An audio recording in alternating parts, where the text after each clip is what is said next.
Mo kí yín káàbọ̀ sórí ètò Learn Something New Today with Babs. Lónìí, a ó máa sọ̀rọ̀ nípa àwọn ẹ̀yà ara, the Körperteile ní èdè Yorùbá àti èdè Jámánì. Der Kopf, orí, das Gesicht, ojú, der Stirn, iwájú orí, der Hinterkopf, ọ̀gọ, die Haare, irun orí, das Augenbrauen, irun ojú, die Wimpern, ìpéǹpéjú, das Auge, ojú, die Zähne, eyín,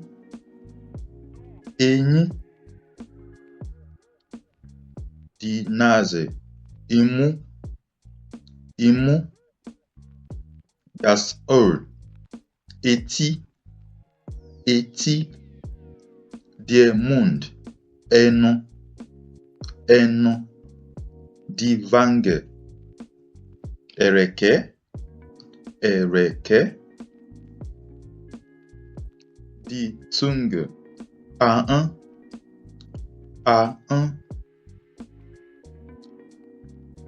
Zur Wiederholung lẹ́ẹ̀kan sí i. Die Augenbrauen, irun ojú. Das Augenlid, ìpéǹpéjú. Die Wimpern, ìpéǹpéjú. Die Nase, imú. Die Zähne, eyín. Die Lippen, ètè.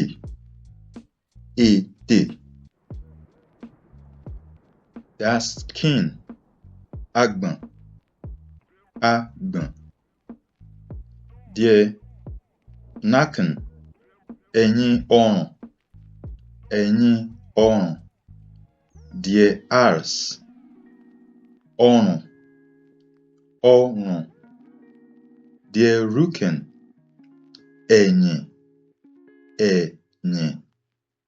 Ich habe nur einen Kopf. Mo ní orí kan péré. Ich habe lange Haare. Mo ní irun tó gùn. Ich habe 2 Augen. Ich sehe mit meinen Augen. Mo ní ojú méjì.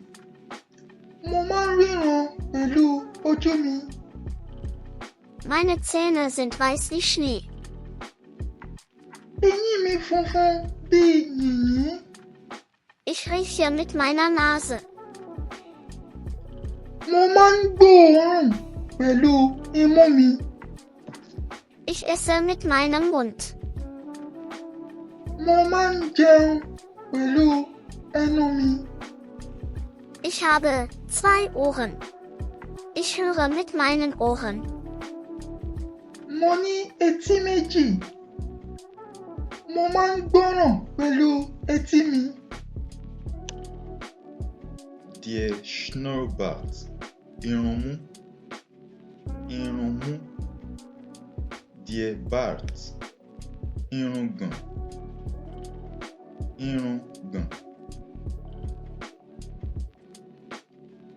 Das Kinn, àgbọ̀n. Der Hals, ọrùn. Der Rücken, ẹ̀yìn. Der Achselhöhle, abíyá. Die Finger, ìka. Der Hintern, Oder der Po. Ìdí. Ìdí. Ich habe 2 Lippen. Wenn ich lache, sind meine Lippen rund geformt. Mo ní ètè méjì. Tí mo bá rẹ́rìn-ín, ètè mi á ṣe roboto. Ich habe Halsschmerzen. Ọrùn ń dùn mí. Jungs, essen und trinken auf meine Nacken. Ẹ̀yin ọ̀rẹ́ mi, ẹ jẹ́ kí ẹ mu sí mi lọ́rùn. Der Fußballer macht das Tor mit seinem Hinterkopf. Agbábọ́ọ̀lù náà sọ ìwọ̀ sí àwọ̀n pẹ̀lú ọ̀gọ́ rẹ̀. Ich habe schmale Schulter. Èjìká mi ò fẹ̀. Das Baby streckte seine Zunge heraus. Ọmọ kékeré jòjòló náà yọ ahọ́n síta.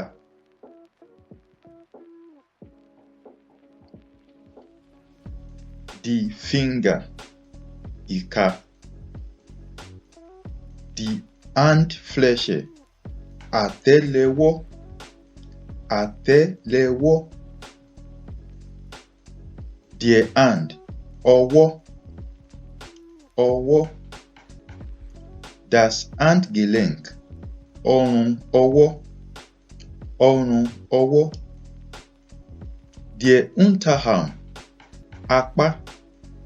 Apá. Der Ellbogen. Ìgúnpá. Ìgúnpá. Der Arm. Apá. Zur Wiederholung. Lẹ́ẹ̀kan sí i. Die Finger. Ìka. Die Handfläche. Àtẹ́lẹwọ́. Àtẹ́lẹwọ́. Die Handlinie. Ìlà àtẹ́lẹwọ́. Ìlà àtẹ́lẹwọ́. Ich habe 5 Finger auf der rechten Hand und 5 auf der linken Hand. Mo ní ìka 5 ní ọwọ́ ọ̀tún àti 5 ní ọwọ́ òsì. Ich habe eine kleine Hand, aber Mama hat eine größere Hand. Mo ní ọwọ́ kékeré, ṣùgbọ́n ọwọ́ ìyá mi tóbi. Ich habe eine kleine Hand, aber Mama hat eine größere Hand. Ìyá mi sọ pé àtẹ́lẹwọ́ la bá ìlà, a kò mọ ẹni tó kọ. Bolu trägt ein schönes Ohrarmband auf dem linken Handgelenk. Bólú wọ aago ọwọ́ tó rẹwà sí ọrùn ọwọ́ òsì rẹ̀. Ich bin am Spielplatz runtergefallen und jetzt blutet mein Ellbogen. Yes! Mo ṣubú ní ibi ìṣeré. Ìgúnpá mi ń ṣẹ̀jẹ̀. Der Arm meines Vaters ist länger als meiner. Apá bàbá mi gùn ju tèmi lọ. Die rechte Hand. Ọwọ́ ọ̀tún. Ọwọ́ ọ̀tún. Die linke Hand. Ọwọ́ òsì. Ọwọ́ òsì. Die Handrücken. Ẹ̀yìn ọwọ́. Ẹ̀yìn ọwọ́. Die Fingernagel. Èékánná. Èékánná. Die Daumen. Àtàǹpàkò. Àtàǹpàkò. Meine rechte Hand ist genauso groß wie meine linke Hand. Bákan náà ni ọwọ́ ọ̀tún mi àti ọwọ́ òsì mi ṣe tóbi. Ich mache mit meinem Daumen einen Fingerabdruck. Àtàǹpàkò ni mo fi tẹ̀ka. Àtàǹpàkò la fi ń júwe ọ̀kán. Ich räume die Spielzeuge zur Seite mit meinem rechten Handrücken. Ní ọwọ́ ọ̀tún ni mo fi sún àwọn ohun ìṣeré náà sí ẹ̀gbẹ́ kan. Mein Papa pflegt meinen Fingernagel jede Woche. Bàbá mi máa ń bá mi gé èékánná mi ní ọ̀sọ̀ọ̀sẹ̀. Der Schulter, èjìká, èjìká. Der Brust, àyà, àyà. Tàbí ọyàn, ọyàn. Der Achselhöhle, abíyá, abíyá. Die Taille, ẹ̀gbẹ́ ikùn kékeré, ẹ̀gbẹ́ ikùn kékeré. Der Bauch, ikùn, ikùn. Der Bauchnabel, ìdodo, ìdodo. Die Hüften, ìbàdí, ìbàdí.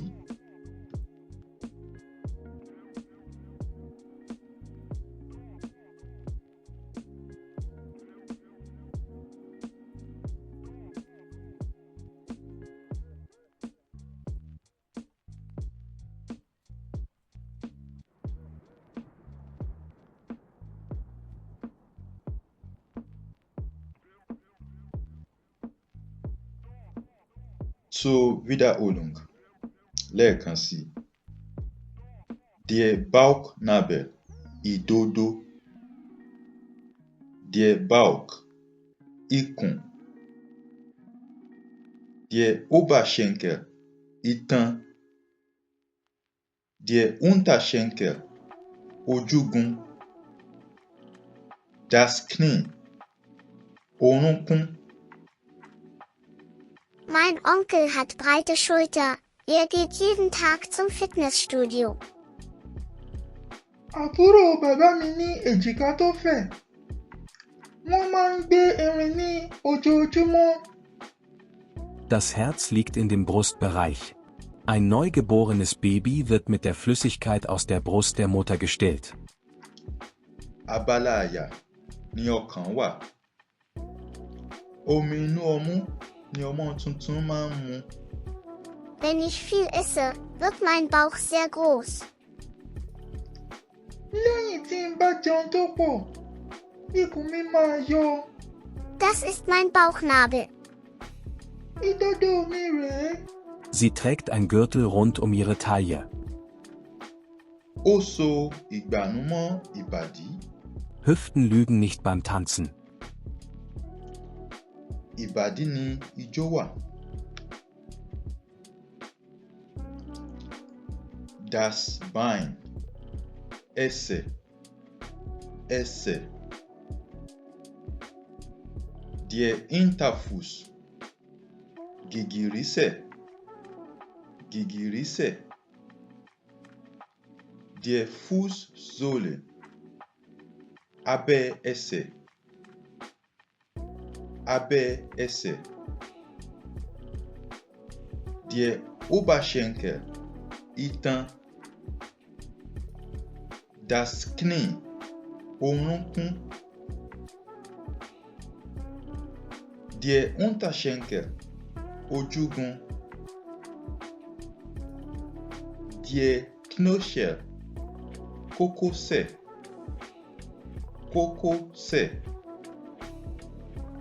Die Zehen, ìka ẹsẹ̀, ìka ẹsẹ̀.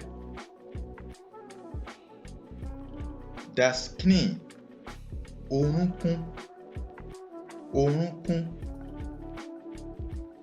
Der Knöchel, kókósẹ̀, kókósẹ̀. Der Oberschenkel, itan, itan. Der Unterschenkel, ojúgun, ojúgun. Der Fuß, ẹsẹ̀, ẹsẹ̀. Die Zehen, ìka ẹsẹ̀, ìka ẹsẹ̀.